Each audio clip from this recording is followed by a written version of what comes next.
right? So to transfer, all right, we need to indicate the IP address, and then let's just take a look at something. So for the remote server, I need to indicate the user name as well as the IP address. So to go something like this, user at, and I give the address, then I bring a colon, and I bring the path to the file or files or directory, or it depends on what you want at the end of the day, or directory or whatever. I'll show you a number of things here, a number of scenarios here, by the way. So let's start the business itself. Okay, so supposing I want to transfer this directory and its contents, everything, then let me just copy this. I'll clear everything first. All right, I made mention that I'm currently in one directory here, which is this one. I do an ls, just nothing there. Right, this is it. All right, so if I want to transfer the directory and its contents, I'll say SCP, and then I'll say -r,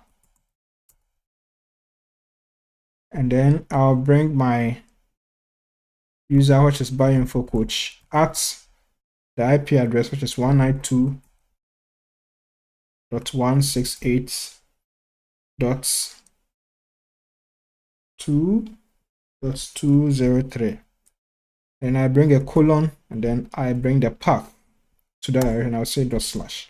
Okay, the -r is used if you are transferring a directory and its contents. That's where this comes in. But if it's a file, you don't need it. So that's why I didn't bring it in the first place. But if it's a directory, like in this situation, then you need to bring your -r. It's very, very important. So to transfer a directory and its contents from a remote server to your local PC, then this is how you do it. All right, so let's do this. Let's execute the command.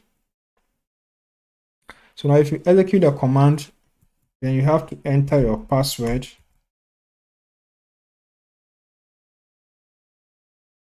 And then everything is transferred.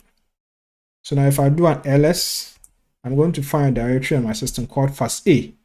I can ls into it to see the files. Okay, so everything has been done nicely for me. So we can also check the progress here, 100, 100, 100. I'll later make a tutorial where I show how to also fix broken SSH transfers. Sometimes when you are transferring, maybe due to network interruptions, you may not be able to download, or you may not be able to copy completely all the files. So there's a way to resume it without having to restart all over. I'll show you that in another tutorial. But if you also have urgent need for that, just send me a message and then we can work it out. All right.